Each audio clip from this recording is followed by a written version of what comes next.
bahwa Anies Baswedan lebih diinginkan berpasangan dengan Ketum Demokrat AHY ketimbang dengan Gubernur Jawa Timur Khofifah Indar Parawansa. Bahwa berdasarkan hasil sejumlah survei, elektabilitas Anies AHY lebih menjanjikan dibanding dengan Khofifah. Capres dan Cawapres harus bisa mendapatkan suara dari seluruh Indonesia, bukan hanya wilayah tertentu.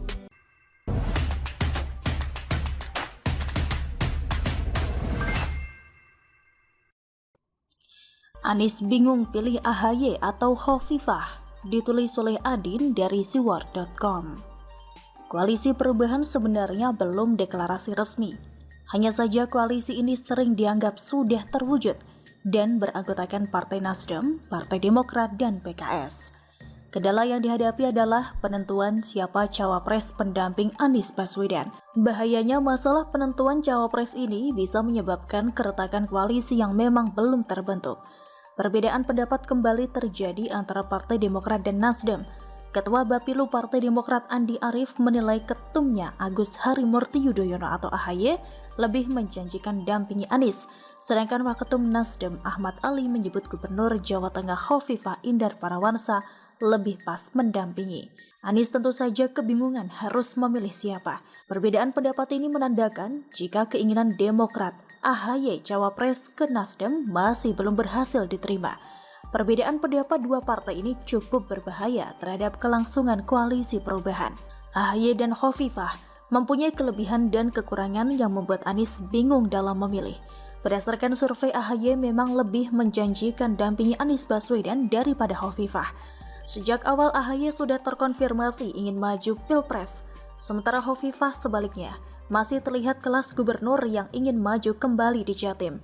Jadi wajar publik melihat AHY lebih mungkin maju. Kemudian AHY sudah lama melakukan sosialisasi politik untuk menderek popularitas dan elektabilitasnya. Sedangkan Khofifah belum melakukan pergerakan apapun, masih fokus jadi gubernur Jatim. AHY juga ketum partai, sehingga tim suksesnya adalah semua kader Demokrat yang bergerak masif sejak lama. Sedangkan Khofifah sama sekali belum punya tim sukses. Tapi ada hal negatif dari AHY yang tidak bisa menutup kelemahan Anies Baswedan.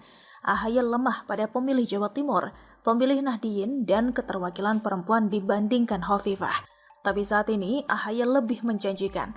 Khofifah baru bisa menyaingi AHY jika sudah mulai melakukan pergerakan. Problem yang masih mengganjal bagi Anies adalah suara AHY tidak bisa menambah suara Anies di Jatim, Jateng, dan pemilih Nahdien.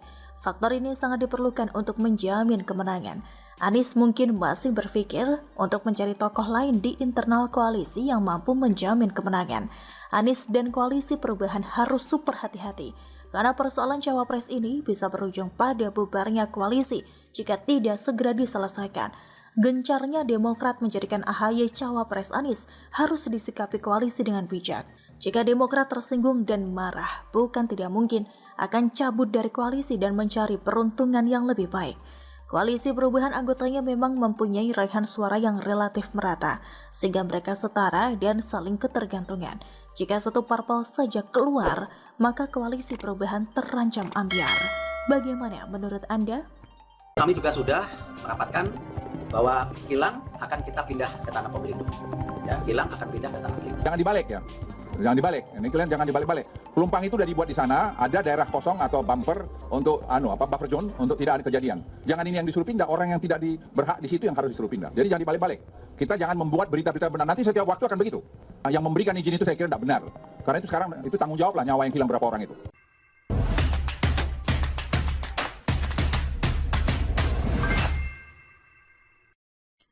Betul Pak Luhut. Betul Pak Luhut. Logika Pak Makruf Amin memang terbolak-balik. Ditulis oleh Argo Javires dari siwar.com. Entah hantu blau siapa yang bisikin. Kok bisa-bisanya Makruf Amin malah meminta depo Pertamina dipindah ke area Pelabuhan Pelindo. Katanya supaya depo lebih aman, maka harus direlokasi. Padahal depo Pertamina sudah ada di sana puluhan tahun lamanya dan masuk daerah objek vital negara. Tapi lucunya disuruh pindah sama Bapak Wakil Presiden yang terhormat itu karena dianggap terlalu dekat dengan hunian warga. Padahal mengusir warga liar dari zona bahaya itu adalah opsi yang paling efisien. Kalau pindahin depo Pertamina jelas akan menguras anggaran negara triliunan rupiah. Tak sebanding dengan relokasi warga penghuni liar di area buffer zone atau zona rawan di Tanah Merah itu justru jauh lebih efisien dan lebih mudah ketimbang relokasi puluhan depo Pertamina. Kalau pindah itu depo, anggaran bisa triliunan dan itu akan berpengaruh pada distribusi BBM di Jakarta. Jadi efeknya bakal melebar kemana-mana. Logika sederhana begini kok susah ya untuk dipahami? Heran saya. Jadi sudahlah, relokasi warga harus segera dieksekusi dalam tempo waktu yang sesingkat-singkatnya dan gak pakai lama. Sebab selain makan biaya yang sangat besar hingga triliunan rupiah, pemindahan puluhan depo Pertamina juga butuh waktu yang lama dan jangka panjang. Selain itu, bakal akan ada potensi bahaya jika dilakukan pemindahan puluhan depo Pertamina. Bisa meledak dan terbakar lagi saat dibongkar, sehingga justru makin berbahaya bagi masyarakat di sekitarnya dan bikin rugi negara. Dalam hal ini Pertamina. Jadi jelas ya Pak, berurusan dengan bahan mudah terbakar jangan dianggap enteng Pak Makruf. Tanah Merah di sekitar lokasi depo itu secara legalitas milik Pertamina dari dulu. Itulah sebabnya warga di Tanah Merah yang harus dipindah. Karena mereka bangun rumah di tanah yang bukan milik mereka. Harusnya Pak Wapres pelajari lebih lanjut persoalan sengketa tanah di area buffer zone atau zona rawan itu sebelum asal jeblak ngemeng yang tak bermutu. Akibat jadi penghuni liar, 19 orang meninggal dunia seketika akibat kebakaran depo Pertamina tersebut. Selain itu, puluhan orang lainnya terluka parah, serta ratusan orang pun mengungsi ke tempat lain akibat rumah mereka luluh lantak dihajar ledakan depo minyak BBM yang terbakar itu. Sebab kalau negara, dalam hal ini Pertamina, sebagai salah satu perusahaan minyak negara yang mengalah dan memindahkan semua depo Pertamina ke tempat lain, maka akan jadi percontohan yang buruk. Akan banyak para pencuri lahan negara yang nekat menyerobot lahan milik negara karena ujung-ujungnya pemerintah yang akan mengalah. Apa mau begitu? Sejak dulu Pertamina sudah ada di sana. Sama seperti rel kereta juga sudah ada jalurnya dari dulu. Yang bangun permukiman di pinggir rel siapa?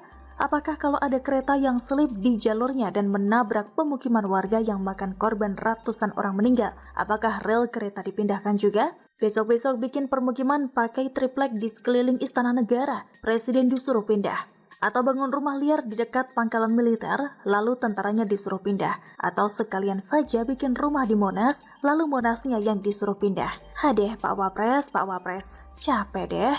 Intinya itu tanah jelas milik Pertamina, kok malah pasrah relokasi depo. Logikanya di mana coba? Kan aneh. Apa nggak sayang duit negara atau bagaimana? Pantas saja Pak Luhut juga marah dan bilang logika jangan dibolak-balik. Pak Luhut menegaskan warga sekitar depo BBM Pelumpang, Jakarta Utara itu yang harus pindah, bukan depo Pertamina yang ada puluhan biji itu. Sejak depo Pertamina dibangun,